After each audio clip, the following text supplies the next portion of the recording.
আজকের গুরুত্বপূর্ণ আঞ্চলিক সংবাদে সবাইকে জানাই স্বাগতম। আজ 12 জুন বৃহস্পতিবার। আজকের সন্ধ্যার বিশেষ বিশেষ খবর হলো শিলচরে ফের করোনা, তৈরি আইসোলেশন বেড, জানালেন অধ্যক্ষ। গুজরাটের আহমেদাবাদে ভেঙে পড়ল এয়ার ইন্ডিয়ার বিমান, প্রচুর হতাহতের সংখ্যা। ভেঙে পড়া এয়ার ইন্ডিয়ার বিমানে ছিলেন প্রাক্তন মুখ্যমন্ত্রী। আহমেদাবাদে বিমান বিধ্বস্ত, শতাধিক প্রাণহানির আশঙ্কা। 26-এর আগে ঐক্যবদ্ধ বিরোধী মঞ্চ গঠনের আহ্বান সিভিল সোসাইটির। বিদেশি বহিষ্কার, নাগরিকত্ব একাকার করে ভয় দেখাচ্ছেন মুখ্যমন্ত্রী, অভিযোগ কংগ্রেসের। তেলেঙ্গানার প্রাক্তন মুখ্যমন্ত্রী কেসিআরের মতো অবস্থা হবে বললেন সাংসদ রকিবুল। মৃত্যুফাঁদে পরিণত ঢেঙ্গারবন্দ আশাইঘাট গ্রামীণ সড়ক। ছোটমামদা কাপ্তানপুর সোনাই সড়কে ধস, বিচ্ছিন্ন হতে পারে যোগাযোগ ব্যবস্থা। মেঘালয় সরকার পুলিশের কাছে প্রকাশ্যে ক্ষমা চাইল রঘুবংশী পরিবার। ক্ষতিপূরণের তালিকা তৈরিতে আসেননি পাটোয়ারি, তীব্র ক্ষোভ উত্তর কাঞ্চনপুরে। এবং সর্বশেষ খবরটি হলো ইরান আমেরিকা সংঘাতের মেঘ, পরমাণু আলোচনায় বাড়ছে অনিশ্চয়তা। এবারে শুনুন বিস্তারিত খবর। 3 বছরের মাথায় শিলচর মেডিকেল কলেজ হাসপাতালে ধরা পড়ল কোভিড-19। বুধবার শনাক্ত হলো করোনা পজিটিভ এক রোগী। কোভিড পজিটিভ শনাক্ত হয় মেডিকেলে সতর্কতা জারি করা হয়েছে। মেডিকেলের মাইক্রোবায়োলজি বিভাগের এক ছাত্র করোনা আক্রান্ত হয়েছেন। 2 দিন ধরে জ্বর, সর্দি, কাশি ও গলা ব্যথা ছিল ছাত্রটির। বুধবার হাসপাতালে তার লালারসের নমুনা পরীক্ষা করার পর কোভিড পজিটিভ ধরা পড়েছে। এদিকে দিল্লি, মুম্বাই সহ দেশের কিছু শহরে করোনা রোগীর সংখ্যা কয়েকদিন ধরে বাড়ছিল। এ নিয়ে এমনিতেই উদ্বেগে রয়েছেন মানুষ। এই অবস্থায় বরাক উপত্যকায়, বিশেষ করে শিলচর মেডিকেলে নতুন করে ফের একজন করোনা আক্রান্ত হয় বেড়ে তুলল আতঙ্কের মাত্রা। এ ব্যাপারে জানতে চাইলে মেডিকেলের অধ্যক্ষ ডক্টর ভাস্কর গুপ্ত বলেছেন, পজিটিভ হওয়া রোগীর শরীরে করোনার কোনো লক্ষণ নেই, অর্থাৎ অ্যাসিম্পটোমেটিক। তাকে বিশেষ যত্নে মেডিকেলের আইসোলেশন ইউনিটে রাখা হয়েছে। ইতিমধ্যে জরুরি ভিত্তিতে 20টি আইসোলেশন বেড তৈরি করা হয়েছে। যে কোনো পরিস্থিতি মোকাবিলার জন্য প্রস্তুত রাখা হয়েছে 4টি আইসোলেশন আইসিইউ। ডক্টর গুপ্ত এও জানান, ভালো খবর হলো রোগীর জ্বর কমেছে। মেডিসিন বিভাগের চিকিৎসকরা কোভিড প্রটোকল মেনে তার চিকিৎসা করছেন। ঔষধ হিসেবে তাকে প্যারাসিটামল দেওয়া হয়েছে।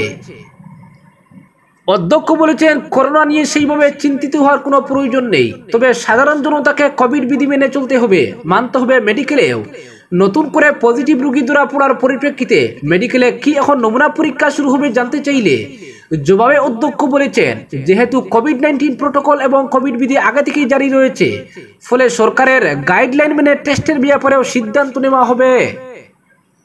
অপরদিকে ভয়াবহ দুর্ঘটনার মুখে এয়ার ইন্ডিয়ার যাত্রীবাহী বিমান। 200-র বেশি যাত্রী সেই বিমানে ছিলেন বলে জানা যাচ্ছে। একাধিক যাত্রীর মৃত্যু হয়েছে বলে আশঙ্কা করা হচ্ছে। আহতদের উদ্ধার করে দ্রুত সরিয়ে নিয়ে যাওয়া হচ্ছে হাসপাতালে। সেই বিমানেই ছিলেন গুজরাটের প্রাক্তন মুখ্যমন্ত্রী বিজয় রূপানী। ইতিমধ্যেই বিজয় রূপানীর বোর্ডিং পাসের ছবি সামনে এসেছে, সেখানে স্পষ্ট লেখা আছে বিজয় রূপানীর নাম। আজ দুপুর 1টার কিছু পর সর্দার বল্লভভাই প্যাটেল আন্তর্জাতিক বিমানবন্দর থেকে মাত্র কয়েক কিলোমিটার দূরে ভেঙে পড়ে এয়ার ইন্ডিয়ার যাত্রীবাহী বিমানটি। সংবাদ সংস্থা এএনআইর দেওয়া তথ্য অনুযায়ী বিমানে ছিলেন 242 জন যাত্রী। হতাহতের সংখ্যা নিয়ে এখনো পর্যন্ত কোনো সরকারি বিবৃতি পাওয়া যায়নি। আহমেদাবাদ থেকে যে ভিডিও সামনে এসেছে তাতে দেখা যাচ্ছে টেক অফ করার কয়েক মিনিটের মধ্যেই মাটিতে পড়ে যাচ্ছে সেটি। দাউ দাউ করে আগুন জ্বলে যাচ্ছে, সেই ছবিও দেখা যাচ্ছে। প্রাথমিকভাবে জানা যাচ্ছে একাধিক যাত্রীর দেহ জ্বলসে গিয়েছে। প্রাথমিক তথ্য অনুযায়ী শতাধিক মানুষের প্রাণহানির আশঙ্কা করা হচ্ছে। দুর্ঘটনার পর ঘটনাস্থল থেকে কালো ধোঁয়ার মেঘ আকাশে ছড়িয়ে পড়ে এবং আশপাশের কয়েকটি বাড়িও ক্ষতিগ্রস্ত হয়েছে। অপরদিকে বন্যায় ক্ষতিগ্রস্তদের ক্ষতিপূরণের তালিকা প্রস্তুত করতে এখন পর্যন্ত পাটোয়ারি সরেজমিনে পরিদর্শনে আসেননি বলে অভিযোগ উত্তর কাঞ্চনপুরবাসীর। শীঘ্রই পাটোয়ারির সরেজমিনে পরিদর্শনের দাবি ভুক্তভোগীদের। বন্যায় উত্তর হাইলাকান্দির বহু এলাকা এখনো জলের তলায়। বেশ কিছু এলাকায় বন্যার জল ছাড়লেও ক্ষতিগ্রস্ত হয়েছে বহু গ্রাম। সর্বহারা হয়ে পড়েছেন বহু পরিবার। সরকারের পক্ষ থেকে তাদের কাছে ক্ষতিপূরণ পৌঁছে দেওয়ার ঘোষণা করা হলেও এখনো সরেজমিনে এসে পাটোয়ারি কোনো তালিকা তৈরি করেননি। উত্তর কাঞ্চনপুর দ্বিতীয় খণ্ডের তাহের উদ্দিন লস্কর, জয়নুল হক লস্কর, জাহের উদ্দিন লস্কর, আলী আহমেদ তালুকদার, প্রাক্তন পঞ্চায়েত সদস্য রফিকুল আলী মজুমদার এবং আরও অনেক জনগণ অভিযোগ করে বলেন, বিধ্বংসী বন্যায় সবচেয়ে বেশি ক্ষতিগ্রস্ত হয়েছে এলাকা। তারা বলেন উত্তর কাঞ্চনপুর দ্বিতীয় খণ্ডের ক্ষতিগ্রস্ত এলাকার অবস্থা অত্যন্ত ভয়াবহ। এলাকায় বেশ কিছু ক্ষতিগ্রস্ত পরিবারের সঙ্গে কথা বলে জানা গেছে সরকারি কোনো সাহায্য এখনও পায়নি পরিবারগুলো। এবারের বন্যার কারণে বিপুল ক্ষতির সম্মুখীন হয়েছিলেন বলে জানান তারা। বন্যায় ক্ষতিগ্রস্তদের ক্ষতিপূরণের অর্থ কবে তাদের হাতে পৌঁছবে এই প্রশ্ন তুলেছেন তারা। অপরদিকে ২৬-এর আগে ঐক্যবদ্ধ বিরোধী মঞ্চ গঠনের আহ্বান সিভিল সোসাইটির। ২০২৬ সালের আসাম বিধানসভা নির্বাচনের প্রাক্কালে রাজ্যের বিশিষ্ট নাগরিক ও বুদ্ধিজীবীরা শাসক বিজেপির বিরুদ্ধে ঐক্যবদ্ধ বিরোধী জোট গঠনের তাগিদ দিলেন। গুয়াহাটিতে চন্দ্রপ্রভা শইকিয়ানী ভবনে এক সাংবাদিক সম্মেলনে আনুষ্ঠানিকভাবে ঘোষিত হল ইউনাইটেড সিটিজেন্স ট্রান্সফরমেশন অর্থাৎ ইউসিটি আন্দোলনের সূচনা। রাজ্যের বিশিষ্ট বুদ্ধিজীবী হিরেন গুহাই ও রাজ্যসভার সাংসদ অজিত কুমার ভুইয়া এই অনুষ্ঠানে উপস্থিত ছিলেন। তারা বলেন বর্তমান সরকারের কর্তৃত্ববাদী ও জনবিরোধী নীতির বিরুদ্ধে গণতান্ত্রিক শক্তির একত্রিত হওয়ার সময়ের দাবি। তাদের সঙ্গে ছিলেন আসাম নাগরিক সমাজের সম্পাদক পরেশ মালাকার ও প্রাক্তন ডিজিপি হরে কৃষ্ণ ডেকা। হিরেন গুহাই জানান ইউসিটির অধীনে ১৩ জুন বৃহত্তর গুয়াহাটি নাগরিক অভিবর্তন ডাকা হবে। এতে সিভিল সোসাইটির ২০০ শতাধিক প্রতিনিধি অংশ নেবেন বলে আশা করা হচ্ছে। এছাড়া আগামী ৫-৬ জুলাই রাজ্যস্তরীয় নাগরিক অভিবর্তন ডাকার সিদ্ধান্ত গ্রহণ করা হয়েছে। হিরেন গুহাই বলেন এই অভিবর্তনের ৪টি মূল লক্ষ্যকে কেন্দ্র করে আলোচনা হবে। সংবিধান ও জনস্বার্থ রক্ষার সকল গণতান্ত্রিক শক্তিকে একত্রিত করে ইউনাইটেড সিটিজেন্স প্ল্যাটফর্ম গঠন, বিগত ১০ বছরে বিজেপি সরকারের ব্যর্থতা তুলে ধরতে একটি শ্বেতপত্র প্রকাশ, মূল্যবৃদ্ধি, বেকারত্ব, সামাজিক অস্থিরতা ও গণতান্ত্রিক অধিকারের হ্রাস নিয়ে জনতার দাবিপত্র তৈরি, ২৬-এর নির্বাচনের আগে জনগণের সঙ্গে সংযোগ বৃদ্ধিতে সম্মিলিত প্রচার কৌশল প্রণয়ন। হিরেন গুহাইয়ের কথায় অর্থনৈতিক সংকট, জীবনের ব্যয় বৃদ্ধি ও মত প্রকাশের স্বাধীনতার উপর দমনপীড়ন রাজ্যকে প্রায় ধ্বংসের পথে নিয়ে যাচ্ছে। তিনি আরো সতর্ক করে বলেন এখনো যদি বিরোধীরা ঐক্যবদ্ধ না হয় তাহলে জনগণকে দীর্ঘদিন দুর্ভোগ পোহাতে হবে। কংগ্রেস নেতা গৌরব গগৈ ইতিবাচক মনোভাব দেখিয়েছেন বলেও জানান। তিনি আশা প্রকাশ করেন অখিল গগৈ সহ অন্যান্য প্রগতিশীল শক্তিরাও এই ঐক্য প্রচেষ্টায় সাড়া দেবেন। এদিকে সাংসদ অজিত কুমার ভুইয়া বলেন বিভাজনের রাজনীতির বিরুদ্ধে রুখে না দাঁড়ালে ২০২৬-এ বিজেপিকে পরাজিত করা সম্ভব হবে না। এই মুহূর্তে নাগরিক সমাজকে নির্ণায়ক ভূমিকা নিতে হবে। সরকারের নীতির কড়া সমালোচনা করে বক্তারা বলেন বেকারত্ব, মূল্যবৃদ্ধি, দমনমূলক কর ব্যবস্থা, মত প্রকাশের স্বাধীনতা হরণ এবং মিডিয়া ও প্রতিষ্ঠানগুলির কেন্দ্রীয়করণ সব মিলিয়ে রাজ্যে এক সংকটজনক পরিস্থিতি সৃষ্টি হয়েছে। অপরদিকে বিদেশি বহিষ্কার, নাগরিকত্ব একাকার করে ভয় দেখাচ্ছেন মুখ্যমন্ত্রী। অভিযোগ কংগ্রেসের। তেলেঙ্গানার প্রাক্তন মুখ্যমন্ত্রী কেসিআরের মতো অবস্থা হবে বললেন সাংসদ রকিবুল। বিদেশি বহিষ্কার আইন এবং ভারতীয় নাগরিকত্ব একাকার করে সাধারণ মানুষকে ভয় দেখাতে চাইছেন মুখ্যমন্ত্রী। প্রদেশ কংগ্রেসের অভিযোগ আসাম চুক্তি মানেন না মুখ্যমন্ত্রী, কিন্তু নাগরিকত্ব আইন রয়েছে এর জন্য। এখন বিদেশি আইনের কথা বলছেন তিনি। বিদেশি ট্রাইব্যুনালও মানেন না মুখ্যমন্ত্রী, তিনি সুপ্রিম কোর্টেরও ঊর্ধ্বে। এখন আবার ১৯৫০ সালের বিদেশি বহিষ্কার সংক্রান্ত এক আইন কার্যকরী করার বলে পরিবেশ কলুষিত করার চেষ্টা করছেন। রাজীব ভবনে এক সাংবাদিক বৈঠকে সাংসদ রকিবুল হোসেন, বিধায়ক রহিম খান, সুবহান আলী সরকার প্রমুখরা মুখ্যমন্ত্রীর কড়া সমালোচনা করেন। বিধানসভা ভোটের আগে বিদেশি সন্দেহে পুষ্পেক করার কথা বলে যেভাবে মাইলেজ পাওয়ার চেষ্টা করছেন তিনি, তার জবাব দেওয়া হয়। কংগ্রেস নেতৃত্বের অভিযোগ কংগ্রেস সরকারের আমলে আসুর সঙ্গে সরকারের ত্রিপাক্ষিক আলোচনার ফলস্বরূপ আসাম চুক্তির ভিত্তিতে নাগরিকপঞ্জি নবায়নের সিদ্ধান্ত হয়। নাগরিকত্ব আইনের অধীনেই প্রস্তুত করা হয়েছে নাগরিকপঞ্জি। বিরোধী দলের দাবি সুপ্রিম কোর্টের প্রত্যক্ষ নজরদারিতে প্রস্তুত করা নাগরিকপঞ্জিকে পুরোপুরি অবজ্ঞা করে অন্য কিছু অপ্রাসঙ্গিকতা তুলে আনছেন মুখ্যমন্ত্রী। নাগরিকপঞ্জি কার্যকর করার ক্ষেত্রে ভারতীয় আইন মেনে চলা হবে এবং গণতান্ত্রিক মূল্যবোধ রাখার কথা বলেছিল কেন্দ্রীয় বিদেশ মন্ত্রক, কিন্তু নানা অসংলগ্ন কথা এখন বলে বেড়াচ্ছেন মুখ্যমন্ত্রী। মনে হচ্ছে যেন কেন্দ্রীয় সরকারের সঙ্গে মনোমালিন্য হয়েছে তার। কংগ্রেস নেতারা বলেন অসম চুক্তি অনুযায়ী ১৯৭১ সালের পরে অবৈধভাবে আগত বিদেশিদের আটক করা নিয়ে আমাদের বলার কিছু নেই, কিন্তু বাকিদের জন্য আইনি প্রক্রিয়া রয়েছে। বিদেশি ট্রাইব্যুনাল আদালতের নির্দেশে আইন অনুযায়ী স্থাপিত হয়েছে, কিন্তু বিদেশি ট্রাইব্যুনালও এখন মানেন না মুখ্যমন্ত্রী। সাংসদ রকিবুল হোসেন মুখ্যমন্ত্রী হিমন্ত বিশ্ব শর্মাকে মনে করিয়ে দিয়েছেন তেলেঙ্গানার মুখ্যমন্ত্রী কেসিআরও একই ধরনের রাজত্ব করছিলেন, বিভিন্ন ধরনের অত্যাচার করেন জনগণকে, সাংবাদিকদেরও অত্যাচার করেন, বিরোধীর মুখ বন্ধ করার ষড়যন্ত্র করেন। বর্তমান মুখ্যমন্ত্রী রেবন্ত রেড্ডিকেও গ্রেফতার করেন তিনি, কিন্তু যাকে গ্রেফতার করেছিলেন সেই রেবন্তই পরে মুখ্যমন্ত্রী হন তেলেঙ্গানার। ফলে আসামের মুখ্যমন্ত্রীরও একই অবস্থা হতে পারে। তার দাবি, কংগ্রেস সরকার কিছুই করতে পারেনি বলে নির্বাচনের আগে 2 লক্ষ করে চাকরি দেওয়া, 6 জনগোষ্ঠীকে উপজাতির স্বীকৃতি দেওয়া, চা বাগানের শ্রমিকদের মজুরি বৃদ্ধির প্রতিশ্রুতি দিয়েছিলেন, কিন্তু কিছুই করতে পারেননি তিনি। মাসের পর মাস শুধু ঋণ নিয়ে চলছেন এবং ঋণ নেওয়াকে জাস্টিফাই করছেন, কিন্তু নির্বাচনী প্রতিশ্রুতির কথা মনে করালেই আবুল তাবুল বকতে শুরু করেন। অপরদিকে মৃত্যুফাদে পরিণত ডেঙ্গারবন আশাইঘাট গ্রামীণ সড়ক গত বন্যার জলের তুলে সলগই বাজার লাগোয়া ডেঙ্গারবন আশাইঘাট গ্রামীণ সড়কের একাংশ ভেঙে গেছে। এতে চরম সমস্যায় পড়ছেন স্থানীয় গ্রামের জনগণ সহ পার্শ্ববর্তী গ্রামের জনগণও। বন্যার সময় উল্লেখিত সড়কের প্রায় 15 মিটার ভেঙে যায়। পরে স্থানীয় যুবকেরা নিজের উদ্যোগে পরিত্যক্ত 2টি বৈদ্যুতিক খুঁটি ভাঙ্গনের উপর বসিয়ে দেয়। এতে এই পথে কোনো মতে জনগণ পায়ে হেঁটে চলাচল করতে সক্ষম হলেও কোনো যানবাহন এই পথ দিয়ে যাতায়াত করতে পারছে না। এতে রোগীসহ প্রবীণ নাগরিক ও ছোট ছোট ব্যবসায়ীরা চরম বিপাকে পড়ছেন। অভিযোগ মতে সড়কটি গত দীর্ঘ বছর ধরে সারাইয়ের অভাবে দুঃখছে। বিষয়টি ইতিপূর্বে বিভাগীয় কর্তৃপক্ষ সহ স্থানীয় জনপ্রতিনিধিদের নজরে আনা হলেও আখেরে কোনো লাভ হয়নি। বর্তমানে সড়কটি মরণ ফাঁদে পরিণত হয়ে আছে। এতে এলাকার জনগণের দুর্দশার অন্ত নেই। ভাঙ্গা সড়কটি সারাই করে দিতে এলাকার ভুক্তভোগী জনগণ, স্থানীয় পঞ্চায়েত প্রতিনিধি সহ বিডিও, সিও, ডিসি ও কেন্দ্রের বিধায়ক তথা মন্ত্রী কৃষ্ণেন্দু পালের হস্তক্ষেপ কামনা করেছেন।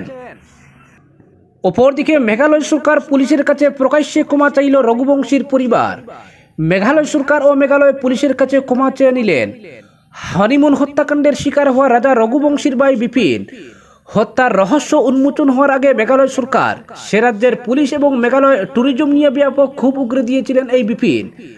কটাক্ষ করেছিলেন মেঘালয় পুলিশের তদন্ত প্রক্রিয়াকে। তবে এখন ভুল পাল্টে নিয়েছেন মৃত রাজা রঘুবংশীর ভাই। বিপিন বলেন, পুলিশ প্রথমে সাহায্য না করায় ও সুনমের দেহ না খুঁজায় তারা হতাশ ও ক্ষুব্ধ ছিলেন। তিনি বলেন, আমরা জানতাম না যে মেঘালয় পুলিশ রাজার খুনিদের ধরতে গোপনে অভিযান চালাচ্ছে। মেঘালয় অঞ্চল এবং তাদের সরকারের মানহানি করার কোনো উদ্দেশ্য আমাদের ছিল না। তারা যেভাবে অপরাধীদের ধরেছে তার জন্য ধন্যবাদ। কঠিন সময়ে আমাদের সমর্থন করার জন্য আমরা মধ্যপ্রদেশ সরকারের প্রতিও কৃতজ্ঞ। বিপিন আগে বলেছিলেন, সোনম নিজে মুখে স্বীকার না করা পর্যন্ত তারা মানবেন না যে সে রাজার হত্যায় জড়িত। কিন্তু সুর বদলে এখন মেঘালয়ের জনগণ এবং আইনজীবীদের কাছেও আবেদন জানিয়ে তিনি বলেন, মেঘালয়ের জনগণকেও আমাদের পাশে থাকার জন্য অনুরোধ করছি। আরো অনুরোধ, রাজ্যের কোনো আইনজীবী যেন সোনমের হয়ে মামলা না লড়েন। এই মামলার ফলে মেঘালয়ের পর্যটন, অতিথি পরায়ণতা, পুলিশি দক্ষতা যেমন দেশের মনোযোগ আকর্ষণ করেছে, আমরা চাই রাজার ন্যায় বিচারের ক্ষেত্রেও মেঘালয় তেমনভাবেই দেশের সামনে কার্যকর ভূমিকা নিক। এদিকে মেঘালয়বাসীর কাছে ক্ষমা চাইলেন রাজা রঘুবংশীর দাদা শচীন রঘুবংশীও। বুধবার হাত জোড় করে তিনি বলেন, আমরা ভুল বুঝে অনেক কিছু বলেছি। সোনমের জন্য গোটা মেঘালয়ের বদনাম হয়েছে। ওই মেয়ের জন্য মেঘালয়ের পর্যটনে ধাক্কা লেগেছে, পর্যটন কর্মীদের রুটি রুজিতে আঘাত পড়েছে। আমরা সবাই বলছি মেঘালয় ভালো জায়গা, নিরাপদ জায়গা। যেভাবে মেঘালয় পুলিশ 2300 কিলোমিটার দূর থেকে এসে এই জটিল রহস্যের এত দ্রুত সমাধান করেছে তা প্রশংসনীয়। অপরদিকে চুটুমামদা কাপ্তানপুর সোনাই সড়কে ধস, বিচ্ছিন্ন হতে পারে যোগাযোগ ব্যবস্থা। কয়েক কোটি টাকা ব্যয়ে সদ্য তৈরি সড়ক ভাঙ্গনের কবলে। চুটুমামদা LR সড়ক থেকে বড় মামদা কাপ্তানপুর হয়ে সোনাই পর্যন্ত যাওয়া সড়কটি তৈরি করা হয়েছে প্রায় 28 কোটি টাকা ব্যয় করে। সেই সড়কের অবস্থা এখন করুন। মণিপুর মিজোরামের সঙ্গে সংযোগ রক্ষাকারী খুবই গুরুত্বপূর্ণ সড়ক এই চুটুমামদা বড় মামদা কাপ্তানপুর হয়ে সোনাই সড়কটি। প্রায় 20-25টি গ্রামের মধ্য দিয়ে গেছে গুরুত্বপূর্ণ এই সড়ক। গ্রামীণ এলাকায় হলেও খুবই ব্যস্ত সড়ক এটি। প্রতিদিন সহস্রাধিক যানবাহনের যাতায়াত এই সড়ক দিয়ে। বর্তমানে কাপ্তানপুর রাঙ্গিরপাড় এলাকায় নতুন তৈরি এই সড়কে ধস নেমেছে।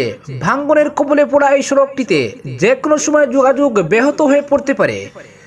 কাপ্তানপুর এলাকায় মাত্র মাসখানেক আগে সিসি ব্লক দিয়ে সড়কটি নির্মাণ করা হয়েছে বলে জানিয়েছেন এইজিপির প্রাক্তন এপি সদস্য আবু সিদ্দিক লস্কর, এস মণিবাবু সিংহ, মজাইউদ্দিন চৌধুরী সহ আরো অনেকে। তারা বলেন, নতুন তৈরি এই সড়কটির বয়স 1 মাসও হয়নি, কিন্তু বৈজ্ঞানিক পদ্ধতি অবলম্বন না করে সড়ক নির্মাণ করায় সামান্য বৃষ্টি হতেই রাঙ্গিরপাড় এলাকায় আনোয়ারপাড় দিয়ে দেওয়া সড়কের অংশে ধস নেমেছে। গত সপ্তাহের বৃষ্টিতে বন্যার লক্ষণ দেখা দিতেই কাপ্তানপুর রাঙ্গিরপাড়ে আনোয়ারপাড় ঘেঁষে যাওয়া পূর্ত সড়কের দীর্ঘ অংশে ধস নেমে বিপর্যস্ত হয়ে পড়েছে। সব জেনে বুঝেও আনোয়ার তীরে প্রোটেকশন না দিয়ে রাস্তা নির্মাণ করা এমনটা হয়েছে বলে জানিয়েছেন গ্রামবাসী।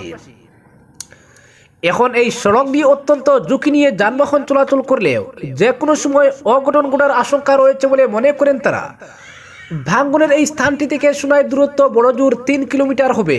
পূর্বে এই এলাকাটি লক্ষ্মীপুর বিধানসভার অন্তর্ভুক্ত ছিল। ডিলিমিটেশনের পর কাপ্তানপুর এলাকা সোনাই বিধানসভার অন্তর্ভুক্ত হয়েছে।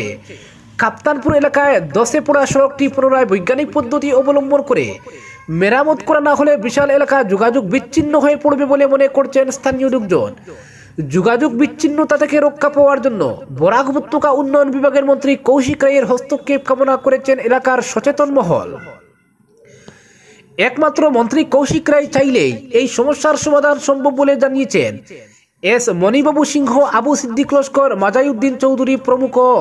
অপরদিকে ইরান আমেরিকা সংঘাতের মেঘ, পরমাণু আলোচনায় বাড়ছে অনিশ্চয়তা। ওমানের রাজধানী মাস্কোটে শুরু হওয়া ইরান আমেরিকা পরমাণু আলোচনা প্রায় শেষ হওয়ার পথে। মার্কিন প্রেসিডেন্ট ডোনাল্ড ট্রাম্প ইরানের সাথে চুক্তিতে পৌঁছানোর বিষয়ে তার বিশ্বাস হারাচ্ছেন বলে জানিয়েছেন। একই সময়ে আমেরিকা এবং ইসরায়েল যে কোনো মূল্যে ইরানকে পরমাণু অস্ত্র তৈরি করে দিতে চায় না এবং তারা ইরানের পরমাণু স্থাপনায় হামলা করার হুমকি দিচ্ছে।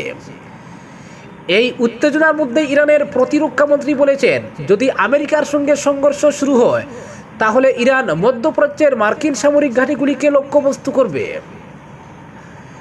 এপ্রিল থেকে ওয়াশিংটন এবং তেহরানের মধ্যে 5 দফা আলোচনা হয়েছে। ট্রাম্প প্রশাসন ইরানের ইউরেনিয়াম সমৃদ্ধকরণের উপর নিষেধাজ্ঞা আরোপের একটি চুক্তি খুঁজছে।